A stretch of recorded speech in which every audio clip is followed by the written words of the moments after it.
భరతమాత స్వేచ్ఛావాయువులు పీల్చుకునేందుకు ఆనాడు సాగిన స్వాతంత్రోద్యమంలో ఉమ్మడి అనంతపురం జిల్లా వాసులు ఎందరో కీలకంగా పాల్గొన్నారు. ఈ క్రమంలో తమను ఎదిరించిన వారిని కర్కశంగా బ్రిటిష్ వారు అణచివేస్తూ వచ్చారు. దీనిలో భాగంగా అనంతపురంలో చెరసాల ఏర్పాటు చేసి లెక్కకు మించి స్వాతంత్ర సమరయోధులను అందులో కుక్కి హింసించారు. నాడు వారిని బంధించిన జైలు నేడు చదువుల ఒడిగా మారిందన్న విషయం నేటి తరంలో చాలామందికి తెలియదు. దీనిపై ప్రైమ్ 9 ప్రత్యేక కథనం.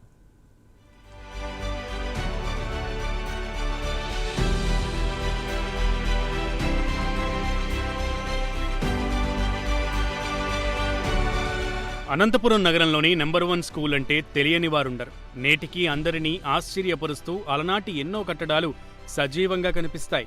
ఆ అద్భుత కట్టడం నేటికి చెక్కు చెదరలేదు. స్వతంత్ర సమరయోధుల త్యాగాలను కళ్లకు కట్టేలా చూపే ఈ జైలును చూడాలనుకుంటే అనంతపురం నగరంలోని పాతూరులో ఉన్న నెంబర్ 1 పాఠశాలకు వెళ్లాల్సిందే. 2 శతాబ్దాల క్రితం బళ్ళారి జిల్లాలో అనంతపురం అంతర్భాగంగా ఉండేది. ఆ సమయంలో పాలనాపరమైన వ్యవహారాలు చూసేందుకు పాతూరులో ఓ భవనాన్ని నిర్మించారు. అనంతరం 1882లో అనంతపురం జిల్లాగా ఏర్పడిన తర్వాత తొలి కలెక్టర్ కార్యాలయాన్ని ఆ భవనంలోనే ఏర్పాటు చేశారు. అంతేగాక కొన్నాళ్ల పాటు ఇక్కడే ప్రభుత్వ ఖజానా సైతం ఉన్నట్లుగా ప్రభుత్వ రికార్డులు తెలుపుతున్నాయి. జైలు రూపురేఖలు ఏమాత్రం నేటికి చెక్కు చెదరకుండా అధికారులు కాపాడుకుంటూ రావడం గమనించదగ్గ విషయం. ఈ భవనం వెనక వైపు ఉరిశిక్షలు విధించేవారని చరిత్ర చెబుతోంది. అయితే ఇప్పుడు ఆ ఆనవాళ్లు మరమ్మతుల్లో భాగంగా కనుమరుగవుతుండడం బాధాకరం. అనంతపురానికి తలమానికమైనటువంటి కలెక్టరేటు 200 సంవత్సరాల కిందట ఏర్పాటు చేయబడింది. 1800 సంవత్సరంలో సర్ థామస్ మన్రో ఆధ్వర్యంలో ఏర్పాటు చేసినటువంటి సర్ థామస్ మన్రో కలెక్టరేట్ భవనమైనటువంటి ప్రాంగణంలో ఈరోజు మనం ఉన్నాం. ఈ ప్రాంగణము ప్రసిద్ధి గాంచినటువంటిది. ఈ దత్తమండలాల్లో నాలుగింటిని పరిపాలన చేసినటువంటి కలెక్టరేట్ భవనమే ఈరోజు అనంతపురం ప్రభుత్వ పాఠశాల నంబర్ 1 స్కూల్గా ప్రసిద్ధిగాంచినటువంటి ఈ ప్రాంగణము. ఈ ప్రాంగణంలోనే ప్రభుత్వ జూనియర్ కళాశాల కూడా ఉంది. ఇప్పుడు మనం ఉన్నటువంటి ఈ బిల్డింగు కలెక్టరేట్ ముఖ్య పరిపాలనా భవనము. ఈ భవనానికి ఎడమ వైపున జైలు, కుడివైపున పరిపాలనా అధికారుల స్థలములు ఉన్నాయి. ప్రాంతానికి వెనకలనే ఆనాటి కోర్టుల ద్వారా విధించబడినటువంటి శిక్షలను అమలు చేయడానికి ఇక్కడనే జైళ్లకు వెనకాల ఉరికంబం లాంటివన్నీ కూడాను ఉన్నాయి. ఈ ప్రాంగణంలోనే ఉరికంబం నుంచి తీయబడినటువంటి శరీరాలని పాతిపెట్టడానికి ఉపయోగించినటువంటి బావులు కూడాను ఉన్నాయి. ఈ ప్రాంగణంలోనే ఇవన్నీ ప్రసిద్ధిగాంచినాయి. ఈ చుట్టుపక్కల ఉన్నటువంటి అన్ని స్థలాలకు ముఖ్య కేంద్రముగా విలసిల్లినటువంటి ప్రదేశము.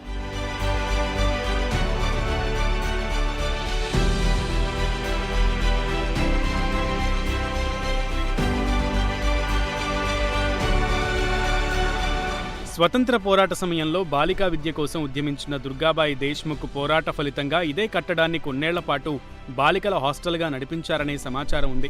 కాలక్రమంలో పాతూరులో ఉన్న సత్రంబడి ప్రస్తుతం కలెక్టరేట్ పక్కకు మార్చారు. దీని పేరు రాజేంద్ర మున్సిపల్ హై స్కూల్. అదే పేరుతో ఇదే చోట నూతన భవనం నిర్మించడంతో నెంబర్ 1 స్కూల్గా స్థిరపడిపోయింది.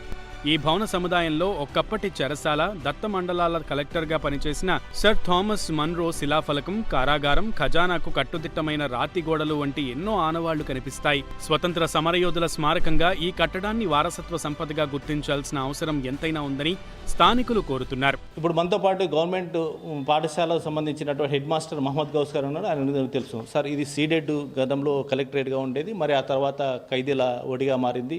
ప్రజెంట్ ఇప్పుడు ఈ విద్యార్థుల బడిగా ఉంది. ప్రజెంట్ సీడెడ్ కలెక్టర్ ఎప్పుడు ఉండేది, అలాగే ఖైదీల ఒడి ఎప్పుడు ఉన్నది, మరి ఇప్పుడు విద్యార్థుల బడిగా ఎప్పుడు మారింది? ఇది నేను లాస్ట్ ఇయర్ నుంచి చేస్తున్నాను. ఇక్కడ ఉన్నటువంటి శిలాఫలకాన్ని గమనిస్తే ఆధారం మనకు అదే ఆధారము. దాంట్లో 1800 సంవత్సరం నుంచి 1807 సంవత్సరం వరకు దాదాపు 7 సంవత్సరాల కాలంగా సర్ థామస్ మన్రో గారు సీడెడ్ జిల్లాలు అంటే రాయలసీమలోని జిల్లాలన్నింటికి కలిపి ఫస్ట్ కలెక్టర్గా ఇక్కడ పనిచేసినారు అనేటటువంటి ఒక శిలాఫలకం ఉంది. దాని ఆధారంగానే ఇది ఫస్ట్ కలెక్టర్ ఆఫీస్ సీడెడ్ అన్ని జిల్లాలకు కలిపి అనమాట. ఆ తర్వాత కలెక్టర్స్ కూడా ఇక్కడ నుంచే పరిపాలన కొనసాగించినారు. తర్వాత బిల్డింగ్ సరిపోకపోవడంతో వాళ్ళు నూతన కలెక్టరేట్ భవనాన్ని నిర్మించుకోవడం జరిగింది. ఆ తర్వాత ఈ భవనాన్ని రక్షణ దీనికి అంటే అప్పుడు కలెక్టర్గా ఉన్నప్పుడే వెనక వైపు జైలుగా ఉపయోగించడము, అంటే ఆ కాలంలో ఒకే ప్రాంతంలోనే అన్నీ ఉండేటట్లుగా ఏర్పాటు చేసుకున్నారు. కలెక్టర్ ఆఫీసు వెనక పక్క జైలు ఇట్లా ఉండేటట్లుగా ఏర్పాటు చేసుకున్నారు. తర్వాత కొన్ని రోజులుగా దీన్ని జైలుగా ఉపయోగించుకున్నారని అంటే పెద్దలు చెప్తే విన్నాము. ప్రస్తుతం పాఠశాలతో పాటు జూనియర్ కళాశాల కూడా ఉంది. గతంలో కలెక్టరేట్, ట్రెజరీ, జైలు ఉండేవి. 1962 నుంచి పాఠశాల కొనసాగుతోంది. ఏది ఏమైనా ఎలాంటి కట్టడాలను కాపాడుకోవాల్సిన బాధ్యత ప్రభుత్వంపైనే ఉంది.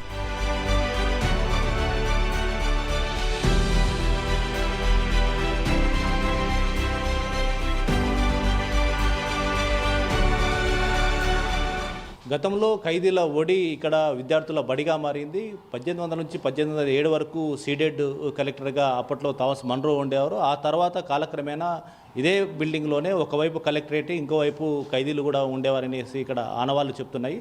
అలాగే ఎప్పుడైతే ఖైదీలు ఇక్కడ నుంచి అనంతపూర్ టౌన్లో ఉన్నటువంటి టౌన్ క్లాక్ దగ్గర మరి ఇక్కడ నుంచి సబ్ జైల్ని సపరేట్ చేయడము, అలాగే ఎక్కడెక్కడ జిల్లాల వారీగా అలాగే సబ్ జైలు డివైడ్ చేయడంతో వారు ఎక్కడ వెళ్ళిపోయారు. గతంలో రాయలసీమకు సంబంధించినంత ఖైదీలంతా ఇక్కడికే వచ్చేవారు అనేసి ఒక ఆనవాళ్ళు కూడా ఇక్కడ కనిపిస్తున్నాయి.